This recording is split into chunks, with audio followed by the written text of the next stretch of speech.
Good evening, dear students. In this video, we will discuss about magnetism, then electromagnetism, then magnetic field, then magnetic flux and magnetic flux density. ये सब बातें इस video में discuss करेंगे। पहले discuss करेंगे magnetism क्या है, फिर इलेक्ट्रोमैग्नेटिज्म क्या है, फिर मैग्नेटिक फील्ड क्या है, फिर मैग्नेटिक फ्लक्स क्या है, फिर मैग्नेटिक फ्लक्स डेंसिटी क्या है। ये सब बातें करेंगे इस वीडियो में। तो मैग्नेटिज्म क्या है, जिसको हम लोग हिंदी में चुंबकत्व कहते हैं। ये मैग्नेट से बना है magnetism and it is the property of magnet. चुंबक क्या है, पहले ये बात करेंगे। कुछ पदार्थ आयरन, स्टील, निकिल, कोबाल्ट जैसे चीज़ों को अपनी तरफ अट्रैक्ट करते हैं और मैग्नेटिक फील्ड प्रोड्यूस करते हैं। ऐसे पदार्थों को हम मैग्नेट कहते हैं। देयर आर सम मटीरियल और substance which attract iron, nickel, cobalt, etc. and they possess a magnetic field. They produce magnetic field. They are called magnet. प्रारंभ में माना जाता था कि ये कोई मैजिकल इवेंट है। Initially it was considered magical event. ऐसा माना जाता था कि ये कोई जादुई घटना है, बट बाद में खोज हुई जब चुंबक की तो पता चला कि इसके लिए चुंबक जिम्मेदार है, जो आयरन या स्टील जैसी धातुओं को अपनी तरफ अट्रैक्ट करता है। It attracts iron, steel like material. तो ऐसे मटेरियल को हम लोग मैग्नेट कहते हैं। We call them magnet and their property to attract these materials is called magnetism. The property by which they attract these type of materials, it is called magnetism. चुंबकत्व तो क्या है, वह गुण जिसके कारण ये आयरन, स्टील या इस तरह के निकिल, कोबाल्ट जैसे धातुओं को अपनी तरफ अट्रैक्ट करते हैं, तो उस गुण को कहते हैं चुंबकत्व का गुण। तो चुंबक मुख्यतः दो प्रकार के होते हैं। They are mainly two types. One is natural magnet. Natural magnet प्रकृति में इन्वायरमेंटल कंडीशंस के कारण पैदा होते हैं। They are a product of environmental changes in the nature. जैसे कि आपने अर्थ का मैग्नेटिज्म सुना होगा, वो भी एक नेचुरल मैग्नेट है और नेचुरल मैग्नेटिज्म है। उसकी वजह से जो है और भी नेचुरल मैग्नेट पाए जाते हैं। फॉर एग्ज़ाम्पल नेचुरल मैग्नेट का एक एग्ज़ाम्पल है मैग्नेटाइट। ये है मैग्नेटाइट जो है, नेचुरल मैग्नेट है। ये है नेचुरल मैग्नेट। इनका जो मैग्नेटिज्म है, इसके लिए नेचर रिस्पॉन्सिबल है। नेचुरल प्रोसेस से ये प्रोड्यूस होते हैं। इनके मैग्नेटिक फील्ड परमानेंट होते हैं, जो भी होते हैं। They are not variable, we can not change in fact. उनको ख़त्म किया जा सकता है हालांकि विभिन्न कंडीशन पैदा करके, जैसे कि बहुत हाई टेम्परेचर प्रोड्यूस करके। दूसरा ये है लोडस्टोन, ये भी एक नेचुरल मैग्नेट का एग्जांपल है। दूसरा है आर्टिफिशियल मैग्नेट, जिसको ह्यूमन बीइंग बनाते हैं। We make them with the help of magnetic source. तो ये ज़्यादातर इंसानों द्वारा बनाए गए मैग्नेट हैं। तो इस तरह के मैग्नेट के एग्जांपल हैं, जैसे harsh shoe magnet, this is harsh shoe magnet, this is artificial magnet. And bar magnet देखिए, ये है, this is artificial magnet. Artificial magnet कई शेप और साइज में बनाए जाते हैं। जैसे कि एक ये है शेप, ये है हार्श शू मैग्नेट का शेप है, ये this is harsh shoe magnet. दूसरा ये है रिंग मैग्नेट। तीसरा ये है सिलिंड्रिकल मैग्नेट, देखिए इस तरह की शेप में बनाया जाता है। चौथा ये है, देखिए बार मैग्नेट। पांचवा ये देखिए, ये बटन मैग्नेट बोलते हैं इसको, this is called button magnet. ये देखिए स्क्वायर मैग्नेट, इस तरह बनाए जाते हैं। ये आर्क मैग्नेट हैं, आर्क के शेप में, क्रेसेंट शेप में बनाए जाते हैं। So there are various shape and size in which we make artificial magnet. Artificial magnet भी मुख्यतः दो प्रकार के होते हैं। एक होते हैं हार्ड मैग्नेट, दूसरे होते हैं सॉफ्ट मैग्नेट। तो जो हार्ड मैग्नेट होते हैं, उनका मैग्नेटिज्म लगभग स्थायी होता है और वो स्थायी तरह के होते हैं। Their magnetism is hard, their magnetism is permanent in nature. इनका मैग्नेटिज्म मैग्नेटिक सोर्स को हटाने के बाद भी काफ़ी दिन तक बना रहता है। ऐसे मैग्नेट को कहते हैं हार्ड मैग्नेट। दूसरे मैग्नेट होते हैं सॉफ्ट मैग्नेट, या उनको लो मैग्नेट भी बोलते हैं, जैसे ये लो मैग्नेट है। तो लो मैग्नेट या सॉफ्ट मैग्नेट वो होते हैं जिनमें मैग्नेटिक फील्ड या सोर्स ऑफ मैग्नेटाइजेशन को हटा लेने के बाद में उनका मैग्नेटिज्म स्लोली ख़त्म हो जाता है, बहुत जल्द ख़त्म हो जाता है। They are called soft magnet. तो उनका BH कर्व अगर आप ड्रा करेंगे तो हार्ड मैग्नेट का BH curve this is B, this is H। Hard magnet जो होते हैं उनका मैग्नेटाइजेशन कर्व ऐसा होता है, their magnetisation curve is this.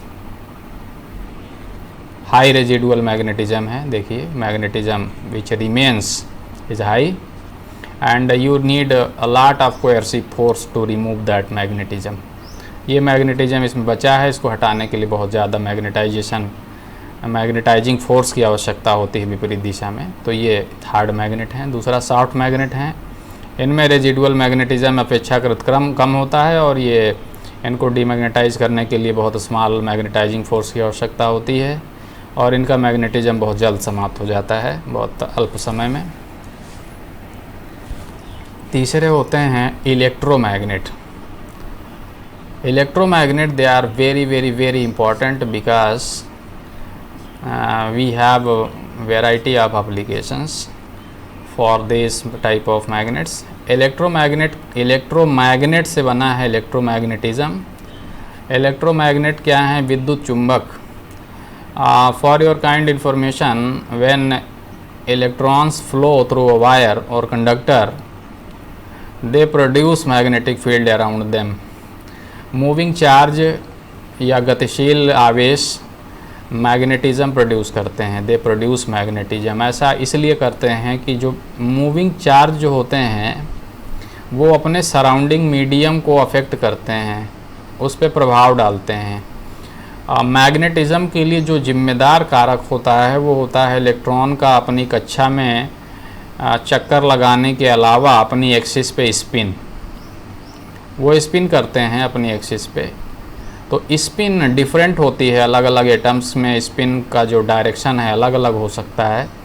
तो स्पिन डिफरेंट होने के कारण नेट मैग्नेटाइजेशन प्रोड्यूस नहीं होता है। लेकिन जब इलेक्ट्रॉन किसी चालक में या किसी तार में मूव करते हैं तो अपने सराउंडिंग मीडियम के इलेक्ट्रॉनों के स्पिन पे प्रभाव डालते हैं और ज़्यादातर इलेक्ट्रॉनों की स्पिन एक डायरेक्शन में करते हैं, जिससे मैग्नेटिज्म प्रोड्यूस होता है। तो ये है मूविंग इलेक्ट्रॉन्स और moving charge produce magnetism. So that magnetism is called electromagnetism. तो विद्युत चुंबकत्व तो क्या है? विद्युत धारा के प्रवाह के कारण जो चुंबकत्व उत्पन्न होता है, इलेक्ट्रॉनों का प्रवाह या आवेशों का प्रवाह, उसी को विद्युत धारा कहते हैं। और जब किसी तार में विद्युत धारा का प्रवाह होता है तो उसके कारण जो चुंबकत्व उत्पन्न होता है उसे हम विद्युत चुंबकत्व कहते हैं, इलेक्ट्रोमैग्नेटिज्म कहते हैं। ये बहुत ज़्यादा इम्पॉर्टेंट है क्योंकि इसके चुंबकत्व को हम कंट्रोल कर सकते हैं। We can easily control its magnetism, we can increase its magnetism and we can decrease its magnetism as per our requirement. So that is why electromagnetism is extremely important। बाकी मैग्नेटिज्म की तुलना में electromagnetism सर्वाधिक important है क्योंकि इसको हम control कर सकते हैं। इसमें धारा का मान कंट्रोल करके तार में उसको हम कंट्रोल कर सकते हैं। देखिए डिफरेंट एग्जांपल्स के द्वारा समझाया गया है। जैसे कि ये एक तार है, तार में ये सप्लाई दी गई है, we have connected a voltage, this is a coil. इसमें धन वोल्टेज यहाँ रेड करने पे क्या होगा, इसमें क्वाइल में धारा का प्रवाह इस दिशा में प्रवाहित होगी धारा। तो इसके दोनों सिरों पर चुंबकत्व पैदा हो जाता है। एक सिरे पर नॉर्थ पोल, यहाँ नॉर्थ बन जाएगा और यहाँ साउथ बन जाएगा। और जब तक इसमें धारा का प्रवाह रहेगा तब तक यहाँ नॉर्थ और यहाँ साउथ बने रहेंगे। धारा के मान को बढ़ाएंगे तो इनके पोल जो हैं ये इनके मान बढ़ जाएंगे और धारा का मान घटाएंगे तो ये पोल कमज़ोर हो जाएंगे। और धारा को अगर जीरो कर देंगे तो पोल ख़त्म हो जाएंगे। धारा की दिशा रिवर्स कर देंगे, यहाँ माइनस यहाँ प्लस अगर जोड़ दें तो ये पोल भी इंटरचेंज हो जाते हैं। यहाँ नॉर्थ बन जाएगा, यहाँ साउथ बन जाएगा। अगर हम सप्लाई उल्टा कनेक्ट कर दें तो धारा की दिशा उल्टा हो जाएगी, पोल चेंज हो जाएंगे। इस चुंबक को विद्युत चुंबक कहते हैं। तो इस तरह की कॉइल जब बनाते हैं तो बीच में अंदर मैग्नेटिक मटेरियल यहाँ रख देते हैं। This is magnetic material, iron या स्टील, जिससे कि यहाँ चुंबकत्व तो ज़्यादा उत्पन्न होता है यहाँ, क्योंकि इसमें मैग्नेटिक डोमेन ज़्यादा पाए जाते हैं। दूसरा देखिए, हवा में लपेटेंगे तो भी यहाँ पे ये बैटरी है, इसमें सप्लाई दी गई है। यहाँ देखिए ऊपर से लाइनें जा रही हैं, यानी यहाँ नॉर्थ पोल होगा, यहाँ साउथ पोल होगा। तो यहाँ पे जो विद्युत धारा का प्रवाह है उसकी दिशा देखिए ये होगी। यहाँ पे विद्युत धारा का जो प्रवाह है उसकी दिशा ये है। ऐसे ये विद्युत धारा की जो दिशा है ऐसे होगा, इधर को ये ऐसे धारा बहेगी तो यहाँ नॉर्थ यहाँ साउथ बनेगा। यहाँ से ये जा रही है करंट और इधर से करंट यहाँ आ रही है, तो जाहिर तौर से ये बैटरी का धन होगा और ये बैटरी का ऋण होगा। तो यहाँ पे अगर एयर भी है तो भी मैग्नेटिज्म पैदा होगा, लेकिन ये मटेरियल रखने से एयर की तुलना में ज़्यादा चुंबकत्व बनता है, क्योंकि एयर में मैग्नेटिक डोमेन्स की संख्या कम होती है। There is less number of magnetic domains in the air. तो ये इलेक्ट्रोमैग्नेटिज्म है। विद्युत धारा का प्रवाह जो होता है उसकी वजह से जो चुंबकत्व पैदा होता है उसे विद्युत चुंबकत्व कहते हैं। देखिए ये इस तरह का लूप है, इसमें अगर विद्युत धारा का प्रवाह करें इस दिशा में, ऐसे ये कॉइल है जिसके ऊपर इंसुलेशन लपेटा गया है, इस दिशा में विद्युत धारा का प्रवाह अगर इसमें करें तो इसके एक सिरे पे नॉर्थ पोल बन जाता है। यहाँ पे देखिए नॉर्थ पोल बन गया है और यहाँ पे साउथ पोल बन गया है। Here south, here north. इसमें धारा का प्रवाह इस दिशा में करेंगे। देखिए ये बैटरी कनेक्टेड है स्विच की मदद से।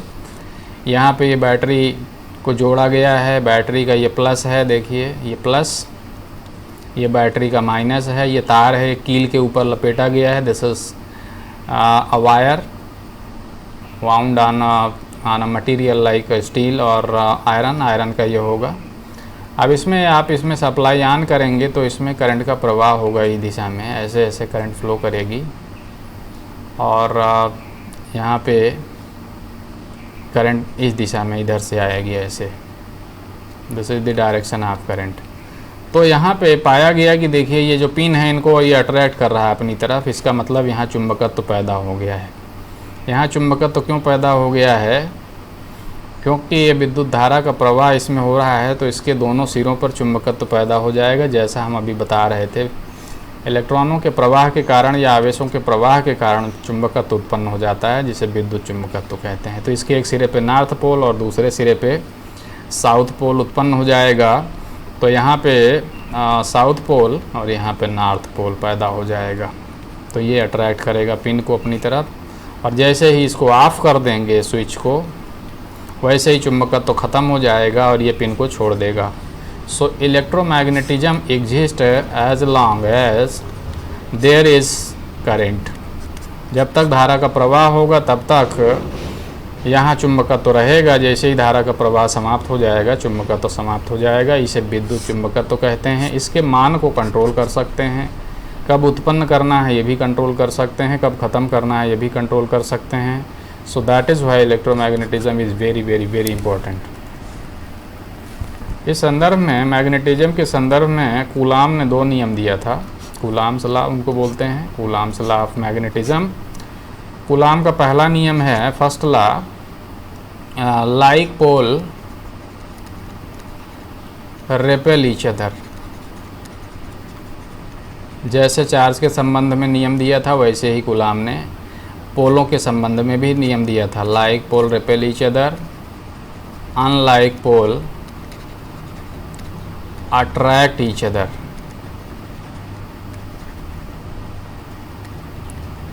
असमान पोल एक दूसरे को आकर्षित करते हैं तथा समान पोल एक दूसरे को प्रतिकर्षित करते हैं। इसको कहते हैं कूलाम का प्रथम नियम। ये है मैग्नेट है, इसमें पोल ये है पोल, उसका पोल स्ट्रेंथ है m1।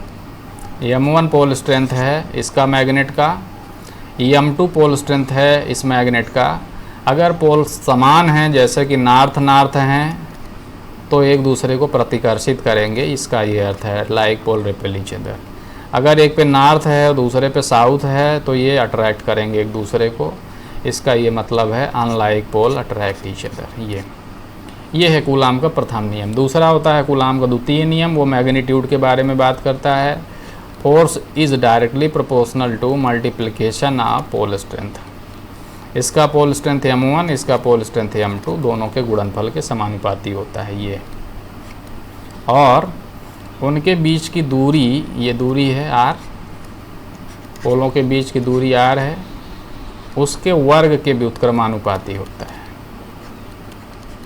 उसके बीच की दूरी के वर्ग के व्युत्क्रमानुपाती है। It is proportional to 1/r²। So दोनों को मिलाने से कूलाम ने एक नियतांक यूज किया k, और ये फार्मूला दिया equal to k, this is a constant, m1 pole strength of first pole, m2 pole strength of second pole, upon r², मतलब दोनों के बीच डिस्टेंस का होल स्क्वायर। ये यहाँ पे k का मान कूलाम ने निकाला, वो होता है k का मान μ0/4π।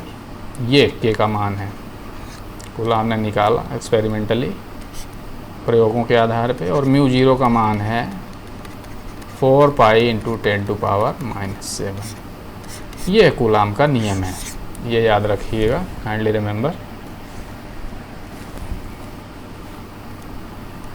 अब डिस्कस करेंगे मैग्नेटिक फील्ड। जैसे हम अभी डिस्कस कर रहे थे पिछले कुछ वीडियो पहले, इलेक्ट्रिक फील्ड बात कर रहे थे, इलेक्ट्रिक फील्ड वैसे ही मैग्नेटिक फील्ड होता है। इलेक्ट्रिक फील्ड के लिए जिम्मेदार कौन होता है हम बता चुके हैं। उसके लिए जिम्मेदार होता है आवेश, चार्ज, और वो स्थिर अवस्था में होता है तो वो केवल चार्ज पैदा करता है। आवेश इलेक्ट्रिक फील्ड पैदा करता है जब वो स्थिर होता है, और आवेश जब गतिशील होता है,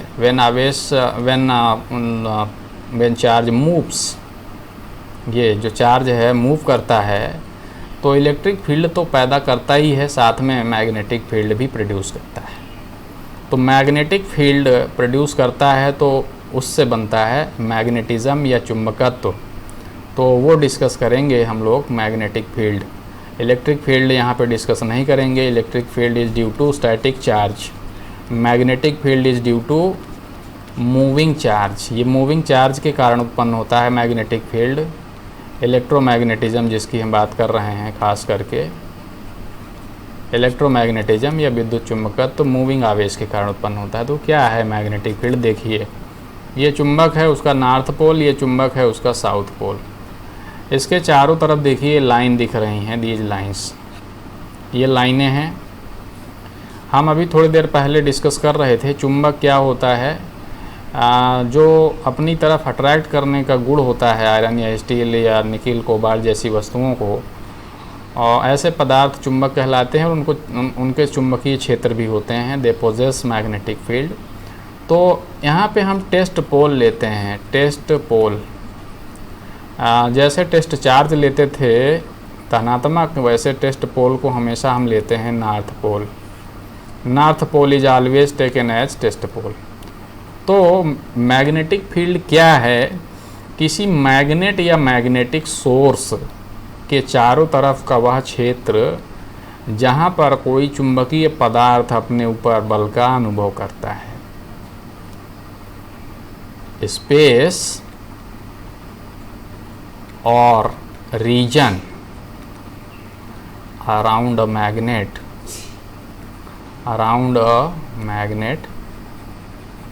or magnetic source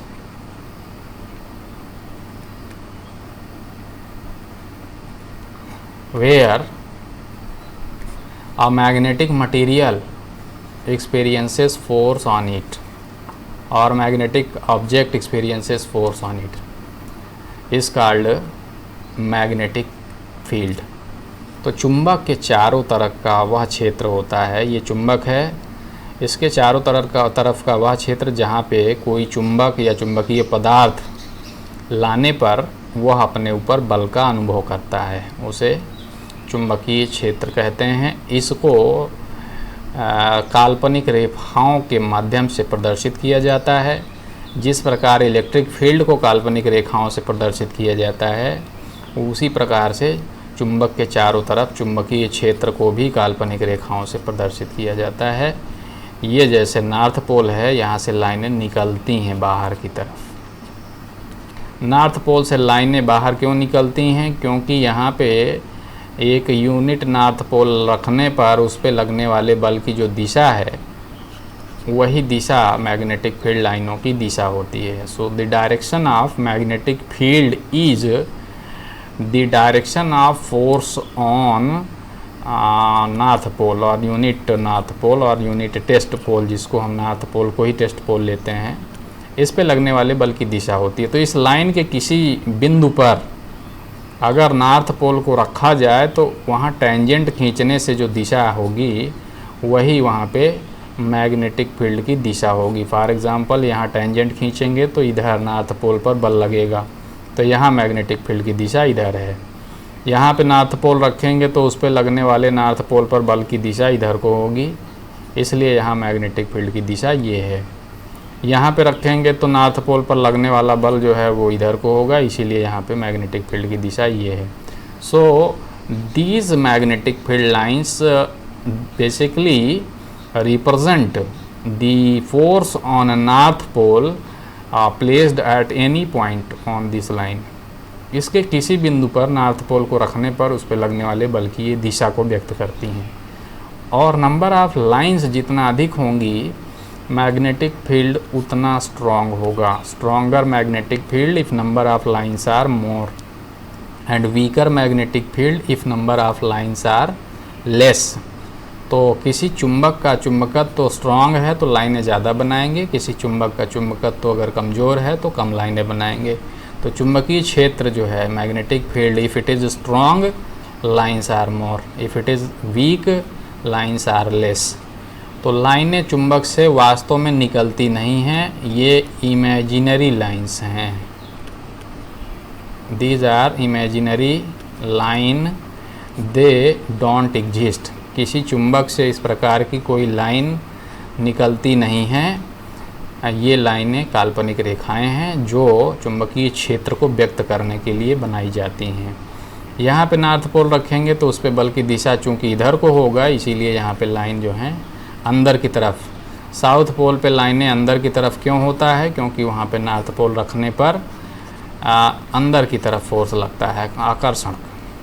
और नॉर्थ पोल से लाइनें बाहर की तरफ क्यों होती हैं? क्योंकि यहाँ पे नॉर्थ पोल रखने पर जो कि टेस्ट पोल होता है फोर्स बाहर की तरफ लगता है। देखिए एक नॉर्थ साउथ यहाँ जो पोल रखा है, इसके कारण जो मैग्नेटिक फील्ड होगा उसकी जो है लाइनें ऐसे बनाई गई हैं। नॉर्थ से निकलेंगी ऐसे लाइनें और साउथ में ऐसे जाएंगी।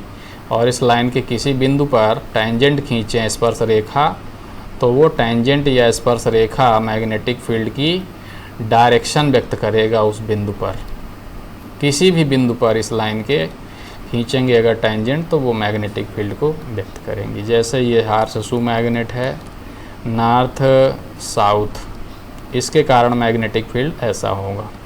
नॉर्थ से जाएंगी लाइनें, ऐसे साउथ में जाएंगी। ये आइसोलेटेड अगर नॉर्थ साउथ केवल दो पोल हैं तो उनके कारण फील्ड ऐसा होगा। नॉर्थ से लाइनें निकल के साउथ में जाएंगी इस तरह से। लेकिन दो पोल लाने पे समान पोल होंगे तो प्रतिकर्षित करते हैं और विपरीत पोल होंगे तो आकर्षित करते हैं। ऐसा क्यों होता है? देखिए यहाँ नॉर्थ पोल रखा गया है, यहाँ साउथ पोल रखा गया है।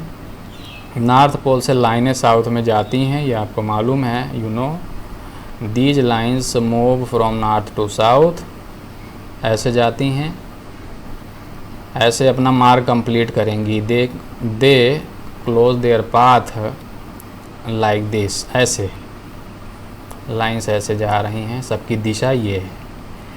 अब ये विपरीत पोल हैं, ये आपस में आकर्षित तब करेंगे जब ये लाइनें अपना आकार छोटा करें। अभी लाइनें इतनी बड़ी हैं, अगर ये लाइनें छोटा आकार बनाएं अपना तो दोनों एक दूसरे के पास बल का अनुभव करेंगे। They feel a force of attraction when these lines reduce their length. तो लाइनों में एक विशेषता होती है, पहली ये they reduce their length reduction, अपना आकार छोटा करने का प्रयास करती हैं। इसी वजह से विपरीत पोल एक दूसरे को आकर्षित करते हैं, विपरीत पोल एक दूसरे को आकर्षित करते हैं। इसको इस तरह से जस्टिफाई किया जा सकता है कि लाइनें अपना आकार छोटा करती हैं, क्योंकि लाइनें हैं ये अपना आकार छोटा करेंगी तो ये दोनों मैग्नेटिक पोल जो हैं एक दूसरे के क्लोज आने का बल अनुभव करेंगे, आकर्षण का बल अनुभव करेंगे। और दूसरा देखिए, समान पोल रखे हैं, नॉर्थ नॉर्थ। यहाँ पे अगर नॉर्थ साउथ उल्टा कर दें, यहाँ नॉर्थ यहाँ साउथ, तो भी ऐसा ही होगा, बिकॉज फील्ड जो है ये इधर को हो जाएगा, but their shape is same. यहाँ देखिए नॉर्थ नॉर्थ रखेंगे तो लाइनें ऐसे जाएंगी, इधर ऐसे ऐसे जा रही हैं, दोनों पोलों से लाइनें निकल के ऐसे जा रही हैं, they are going in this direction, ऐसे। अगर साउथ साउथ कर देंगे तो भी ऐसा ही होगा, फ़र्क ये होगा कि लाइनों की दिशा बाहर से अंदर की तरफ होगी। अब ये आपको मालूम है अपोजिट पोल अट्रैक्ट करते हैं, ये देखिए ये हो चुका है, बट सेम पोल एक दूसरे को रेपल करते हैं, like pole repel each other. समान पोल एक दूसरे को आकर्षित करते हैं। इसको कैसे एक्सप्लेन कर सकते, समान पोल एक दूसरे को प्रतिकर्षित करते हैं, like pole repel each other, like pole repel each other. इसको कैसे जस्टिफाई कर सकते हैं इस लाइनों के माध्यम से? समान पोल हैं तो लाइनें जो बनेंगी रिजल्टेंट ऐसे बनेंगी। अगर ये लाइनें एक दूसरे से दूर जाएं, दूर, तो ये चुंबक पे भी ये लाइनें दूर जाएं, इधर ये दूर जाएं, तो इस पोल पे भी बल लगेगा इधर को, इस पोल पे भी बल लगेगा इधर को, तो एक दूसरे से दूर जाने का बल अनुभव करेंगे। तो ऐसा कब होगा? जब लाइनें एक दूसरे को प्रतिकर्षित करें, दे रेपेल ईच अदर। तो पहला गुण लाइनों में ये पाया जाता है, दे रिड्यूस देयर लेंथ। दूसरा, they repel each other, they repel each other. इसको कहते हैं there is tendency of lateral expansion. लाइनें फैलती हैं साइड से, अपना साइड से विस्तार करती हैं, इसको कहते हैं लैटरल एक्सपेंशन। और इस प्रकार से आप शो कर सकते हैं, दिखा सकते हैं, जस्टिफाई कर सकते हैं कि समान पोल एक दूसरे को प्रतिकर्षित क्यों करते हैं। अभी डिस्कस कर रहे थे मैग्नेटिक फील्ड। मैग्नेटिक फील्ड को प्रदर्शित करने के लिए हम लोग जिसका सहारा लेते हैं वो है मैग्नेटिक फ्लक्स।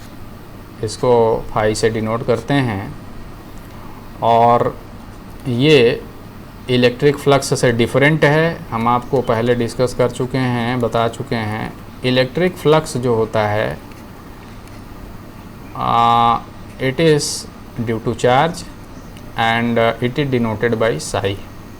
इलेक्ट्रिक फ्लक्स को साई से डिनोट करते हैं और वो आवेश के कारण होता है। मैग्नेटिक फ्लक्स को फाई से डिनोट करते हैं और ये चुंबकीय स्रोत के कारण होता है, ये चुंबक की वजह से होता है या मूविंग चार्ज की वजह से होता है। Magnetic flux is due to moving charge और due to magnet, kindly remember. तो फ़र्क है मैग्नेटिक फ्लक्स में और इलेक्ट्रिक फ्लक्स में। Electric flux is due to charge and it is denoted by psi. Magnetic flux is due to magnet और magnetic source और moving charge. Moving charge के कारण ये होता है, either it is due to moving charge और due to magnet, it is denoted by phi. Electric flux की तरह ही मैग्नेटिक फ्लक्स भी वैसे ही होता है। Number of it is denoted by phi, हम पहले ही बता चुके हैं। चुंबकीय फ्लक्स को फाई से डिनोट करते हैं। इसको कैसे परिभाषित करते हैं? Number of magnetic field lines that cross a given area. किसी दिए गए क्षेत्रफल या किसी दिए गए स्थान या किसी दिए गए बिंदु या किसी दिए गए तल से गुजरने वाली कुल चुंबकीय बल रेखाओं की संख्या, उस तल, उस बिंदु अथवा उस क्षेत्रफल पर चुंबकीय फ्लक्स कहलाता है। यह है चुंबकीय flux. Number of magnetic field lines that cross A given area. ये मान लीजिए कोई एरिया दिया गया है, सपोज ये है एरिया है, ये चुंबक है, इसकी वजह से यहाँ अगर आप काउंट करेंगे कितने लाइनें निकल रही हैं तो यही इस पर फ्लक्स हो जाएगा। यहाँ आप काउंट करेंगे कितनी लाइनें निकल रही हैं, यही इस पर फ्लक्स हो जाएगा। यहाँ काउंट करेंगे कितनी लाइनें निकल रही हैं, यहाँ से दिस इज़ 5। अगर इस सरफेस पे फ्लक्स निकालना है तो ये जो लाइनें जा रही हैं ये लाइनें हैं, दीज आर लाइंस। ये कोई सरफेस है जिसका क्षेत्रफल है a और इस क्षेत्रफल से लाइनें जा रही हैं जितनी, उनकी कुल संख्या गिन लीजिए, काउंट कर लीजिए, number of lines. Magnetic field line है ये, इनकी संख्या, यही इस क्षेत्रफल पे मैग्नेटिक फ्लक्स होगा। जैसे यहाँ पे मैग्नेटिक फ्लक्स अगर निकालना हो तो ये जो एरिया है, कोई एरिया है सपोज ए, इससे जो कुल चुंबकीय बल रेखाएं गुजर रही हैं उनकी संख्या, ये इस पे चुंबकीय फ्लक्स होगा। ये जो जैसे सरफेस है इस पे चुंबकीय फ्लक्स निकालना हो तो इस सरफेस से गुजरने वाली कुल चुंबकीय बल रेखाओं की जो संख्या होगा वो उस पे चुंबकीय फ्लक्स होगा। तो चुंबकीय फ्लक्स लाइनों पे डिपेंड करता है, लेकिन लाइनें जो हैं वो इस बात पे डिपेंड करती हैं एरिया पे, और एरिया किस तरह से रखा हुआ है लाइनों की दिशा से। जैसे कि ये एरिया रखा हुआ है लाइनों की दिशा के लंबवत, ये एरिया रखा है लाइनों की दिशा के लंबवत। जैसे एरिया इस परपेंडिकुलर, ये लाइनें इधर को जा रही हैं, ये लाइनें चुंबकीय क्षेत्र के लंबवत हैं, या एरिया का जो लंबवत घटक है, एरिया पे लंब, दिस, ये एरिया पे जो लंब है उसकी दिशा इन लाइनों की दिशा में है, तो उनके बीच एंगल 0 है, एंगल बिटवीन देम इज 0। तो यहाँ पे फ्लक्स जो होगा वो मैक्सिमम होगा, मैक्सिमम फ्लक्स। एरिया पर लंब और लाइनों की दिशा अगर सेम हो तो फ्लक्स मैक्सिमम होता है। यहाँ पे जो फाई होगा वो मैक्सिमम होगा, उसका मान होगा BA। और यहाँ पे देखिए एरिया पर जो लंब है, एरिया पर लंब ये, और लाइनों की दिशा वो एक दिशा में नहीं है, उनके बीच में 90 डिग्री का अंतर है। तो यहाँ पे जो फ्लक्स होगा वो मिनिमम होगा, 0 फ्लक्स। यहाँ पे फ्लक्स की दिशा ऐसे थी, एरिया रखा था उसके लंबवत ऐसे perpendicular, this is the direction of lines. लाइनों की दिशा ये है, एरिया रखा है उसके लंबवत, तो यहाँ इस एरिया से मैक्सिमम फ्लक्स गुजरेगा। यहाँ पे फ्लक्स की दिशा ये है और एरिया भी रखा है ऐसे, फ्लक्स की दिशा ये है, उसी दिशा में एरिया भी ऐसे रखा है, यानी एरिया पे जो लंब है, एरिया पे लंब वो फ्लक्स की दिशा से लंबवत है, 90 डिग्री पे है। तो यहाँ इस एरिया से जो लाइनें गुजरेंगी न्यूनतम 0, सो यहाँ पे फ्लक्स होगा मिनिमम, यहाँ पे फ्लक्स होगा मैक्सिमम, क्योंकि यहाँ पे एरिया जो है वो ऐसा रखा है कि उससे ज़्यादा से ज़्यादा लाइनें पास होंगी। तो ये एरिया और मैग्नेटिक फ्लक्स डेंसिटी का डॉट प्रोडक्ट भी होता है, this is the scalar product between magnetic flux density B and surface area. तो ये phi equal to B dot AB होता है। इसको आप एक्सपैंड करेंगे, BA cos थीटा हो जाएगा। ये जो थीटा है, दिस थीटा इज इम्पॉर्टेंट, ये थीटा है एंगल, ये एंगल फ्लक्स लाइनों की दिशा, ये है मान लीजिए फ्लक्स लाइनों की दिशा, और एरिया पर लंब जो है उसकी दिशा, उसके बीच का ये एंगल है। This is the angle between the direction of lines and perpendicular on the area, area पर लंब उसकी दिशा है। तो ये फाई जो होता है BA cos थीटा। तो B क्या है, फ्लक्स डेंसिटी, जिसकी बात अभी हम करेंगे। A क्या है, एरिया, और जो थीटा है, थीटा, ये थीटा है लाइनों की दिशा और एरिया पर लंब उसके बीच कोण। जैसे यहाँ लाइनों की दिशा और एरिया पर लंब उसके बीच कोण कितना है, 0। तो यहाँ फ्लक्स होगा maximum BA cos theta equal to 1। यहाँ पे देखिए एरिया, लाइनों की दिशा ये है, एरिया पर लंब जो है ये है, दोनों के बीच एंगल 90 डिग्री। तो यहाँ पे ये थीटा 90 हो जाएगा तो फाई जो है वो 0 हो जाएगा। तो फ्लक्स का मात्रक क्या होता है, अभी हम डिस्कस कर रहे थे, इसका मात्रक होता है लाइन, बिकॉज ये अल्टीमेटली लाइन है, विद्युत बल रेखाएं हैं, और इसका मात्रक होता है वेबर। एक वेबर में 10⁸ लाइन होती हैं, यानी कि यहाँ से अगर आपको फ्लक्स काउंट करना है कितना फ्लक्स निकल रहा है इस सरफेस से, अगर 10⁸ लाइन यहाँ से निकल रही हों इस सरफेस से जिसका एरिया ए है, तो यहाँ पे फ्लक्स 1 वेबर होगा। 1 वेबर का मतलब 10⁸ लाइन। अगर किसी एरिया से या किसी तल से 10⁸ लाइन गुजर रही हो तो वहाँ पे फ्लक्स 1 वेबर होगा।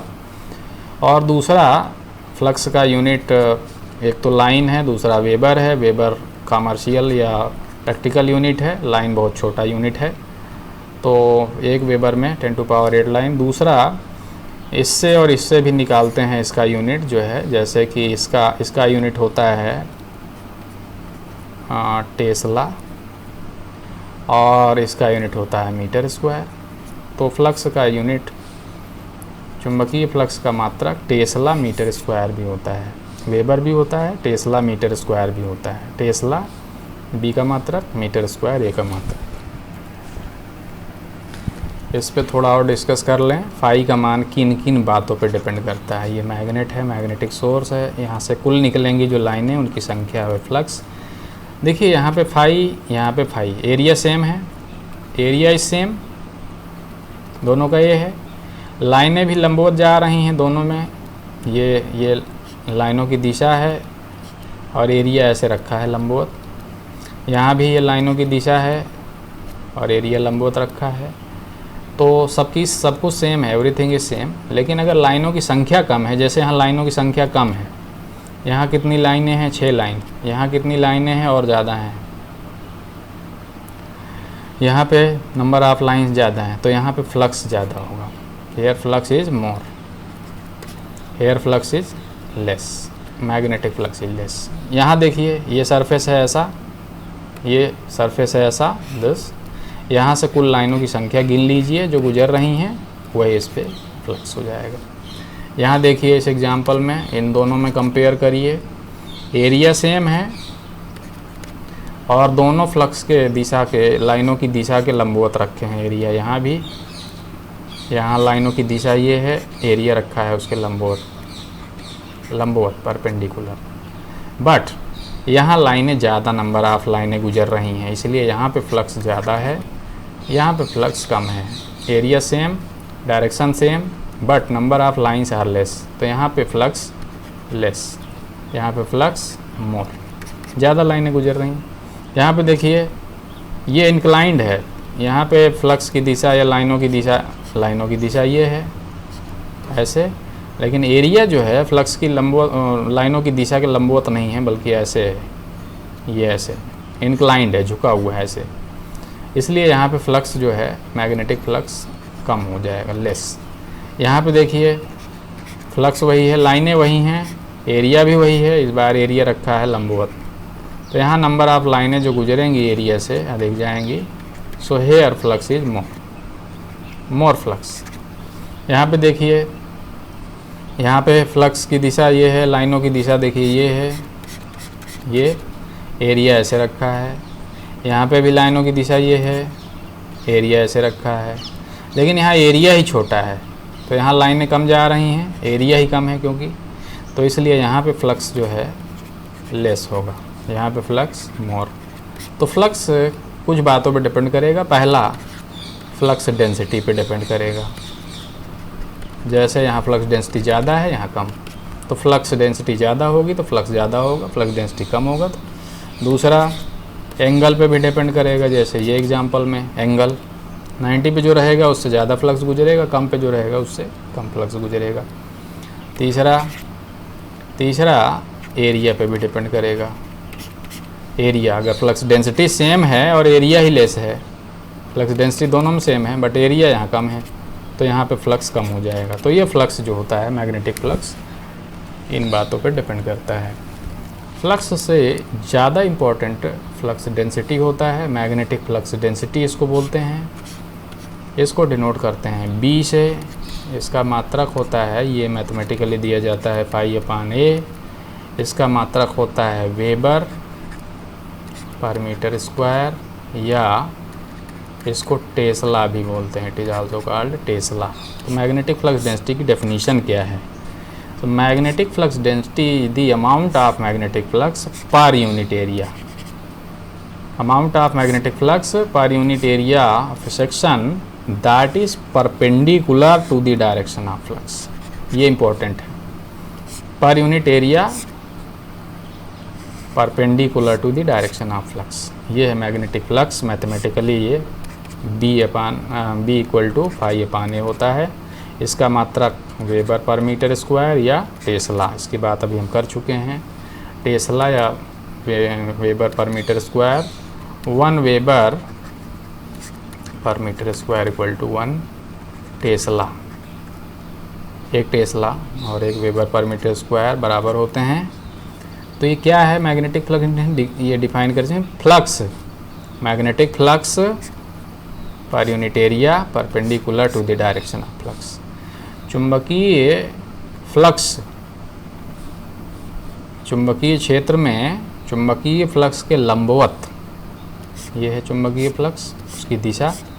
चुंबकीय क्षेत्र में चुंबकीय फ्लक्स के दिशा के लंबवत, ये लंबवत एकांक क्षेत्रफल से गुजरने वाला चुंबकीय फ्लक्स, चुंबकीय फ्लक्स घनत्व कहलाता है। चुंबकीय फ्लक्स फाई है ये, और एरिया जो है इसके लंबवत एरिया, लंबवत एरिया ए है। तो इस एरिया पे जो फ्लक्स घनत्व होगा वो होगा π/a। जैसे फॉर एग्जांपल ये मैग्नेट से मान लीजिए फ्लक्स निकला, ये यहाँ पे आया, यहाँ पे आया, एरिया इज सेम ए, लंबवत जा रहा है यहाँ भी। देखिए यहाँ पे लाइनें ज़्यादा हैं फर्स्ट केस में, सेकंड केस में लाइनें कम हैं। यहाँ पे देखिए, यहाँ पे मान लीजिए फ्लक्स है φ1, एरिया है ए, और एरिया और फ्लक्स के बीच में जो दिशा है लंबवत है, यहाँ लंबवत दिशा में जा रहे हैं। तो यहाँ पे फ्लक्स डेंसिटी B1 जो होगा वो होगा φ1/a, और यहाँ पे फ्लक्स डेंसिटी जो होगी, मान लीजिए यहाँ पे फ्लक्स हैं φ2, यहाँ पे भी फ्लक्स, यहाँ पे जो फ्लक्स है उसकी दिशा ऐसे है और एरिया उसके लंबवत रखा है, यहाँ पर भी this is φ2 and the area is same. यहाँ पे फ्लक्स डेंसिटी B2 निकालेंगे इस पे सेकंड वाले में, सेकंड सेक्शन पे, तो ये आएगा φ2/a। सब कुछ सेम है, बट φ1 का मान ज़्यादा है, यहाँ पे फ्लक्स ज़्यादा है, और φ2 का मान कम है, यहाँ पे फ्लक्स कम है। सो B2 जो होगा फ्लक्स डेंसिटी यहाँ कम हो जाएगी, B1 जो है flux density more, B1 is more and B2 is less, because if other things are same then flux density depends on flux. Area is same, angle is same, so flux density depends on flux. जहाँ flux ज़्यादा वहाँ flux density अधिक, जहाँ flux कम वहाँ flux density भी कम होगी। इसको और डिस्कस करते हैं फ्लक्स डेंसिटी को। ये चुंबक है, इसने मैग्नेटिक फ्लक्स प्रोड्यूस किया। एक यहाँ नॉर्थ पोल है, सपोज यहाँ साउथ पोल है, इनके बीच में फ्लक्स देखिए उसकी दिशा है ये। तो फ्लक्स डेंसिटी कैसे निकालेंगे? ये सेक्शन ले लिया, ये एकांक एरिया ले लिया, ये ले लिया एरिया। फ्लक्स घनत्व निकालने के लिए फ्लक्स पूरा फ्लक्स कंसीडर करना आवश्यक नहीं है, ये एक एरिया ले लिया, इसका क्षेत्रफल मान लीजिए ए है।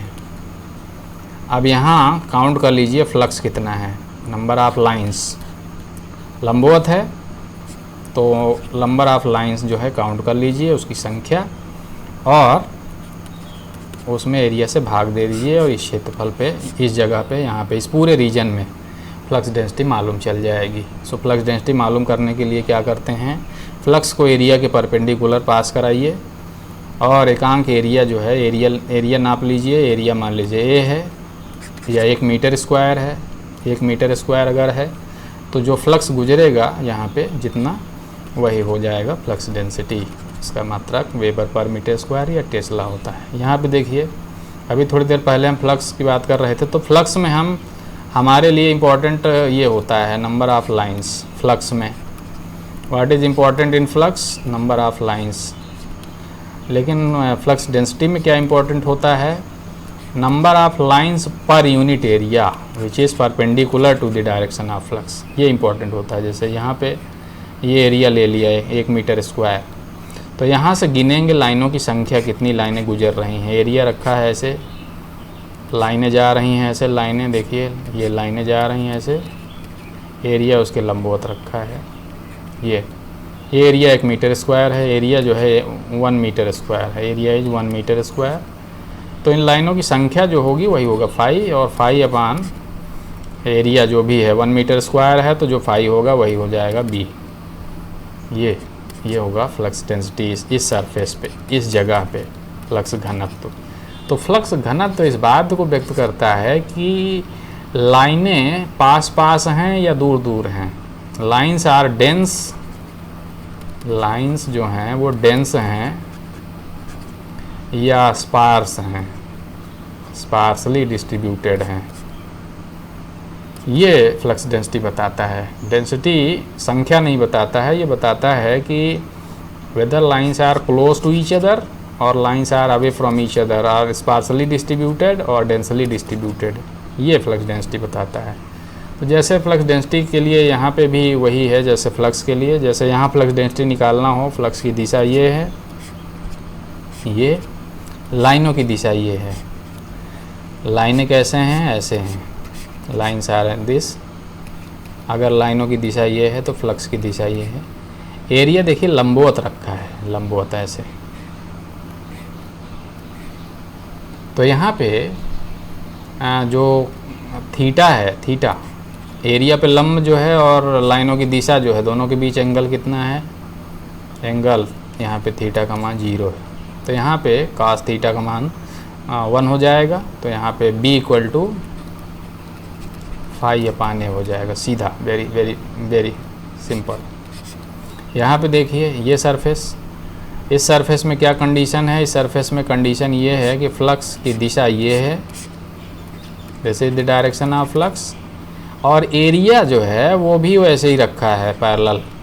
तो एरिया पे लंब जो है उसकी दिशा ये है, एरिया जो है वो फ्लक्स की दिशा में है, ऐसे रखा है पैरेलल। तो यहाँ पे फ्लक्स की दिशा या लाइनों की दिशा और एरिया पे लंब जो है उस पर उनके बीच में एंगल 90 डिग्री है। तो यहाँ पे ये हो जाएगा cos 90। तो यहाँ पे फ्लक्स डेंसिटी B जो होगी यहाँ पे 0, फ्लक्स 0, फ्लक्स डेंसिटी भी 0। यहाँ पे देखिए एरिया इंक्लाइंड है, अगर एरिया इंक्लाइंड होगा, ये this is the direction of flux, ये फ्लक्स की दिशा है, लाइनों की दिशा है।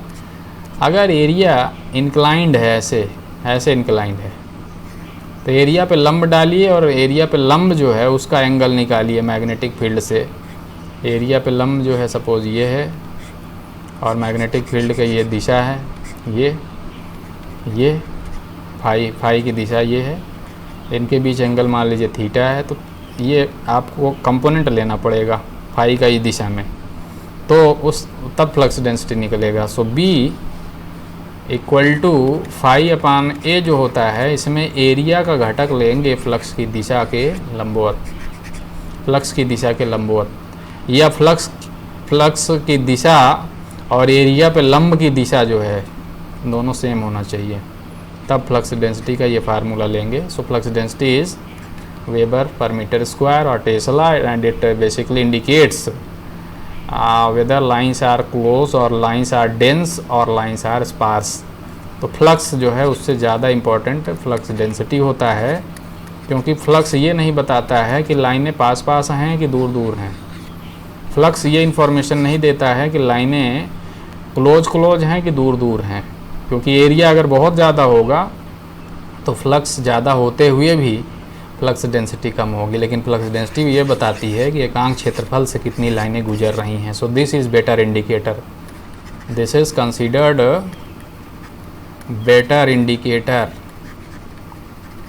Of magnetic field, this is slightly less better indicator because it indicates lines, not how lines are close, how sparse they are or how away they are, ये नहीं बताता है। इसीलिए फ्लक्स डेंसिटी बेहतर सूचक होता है मैग्नेटिक फील्ड का। तो चुंबकीय फ्लक्स घनत्व ये सब टर्म आए थे इलेक्ट्रिक फ्लक्स डेंसिटी के टाइम पे हम जब डिस्कस कर रहे थे, तो वहाँ साई था, यहाँ फाई। इलेक्ट्रिक फ्लक्स, यहाँ मैग्नेटिक फ्लक्स। वहाँ इलेक्ट्रिक फ्लक्स डेंसिटी को हम डी से डिनोट करते थे, यहाँ इलेक्ट्रिक फ्लक्स डेंसिटी को हम लोग बी से डिनोट करते हैं। वहाँ पे इलेक्ट्रिक फ्लक्स जो पैदा हुआ था चार्ज की वजह से, यहाँ मैग्नेटिक फ्लक्स प्रोड्यूस होता है मैग्नेट या मैग्नेटिक सोर्स की वजह से, मैग्नेट या मैग्नेटिक सोर्स की वजह से। तो ये स्टैटिक चार्ज जनरली उसकी वजह से उत्पन्न होता है, ये मूविंग चार्ज की वजह से। हालांकि electric field static moving charge दोनों से पैदा होता है, but magnetic field is due to moving charge only. तो ये फ़र्क है इनमें, इनको डिस्क्रिमिनेट करके रखिए। ये अलग हैं, they are separate, we should not mix up them. So electric and magnetic field, they are different. Thank you for watching this video. Thank you so much.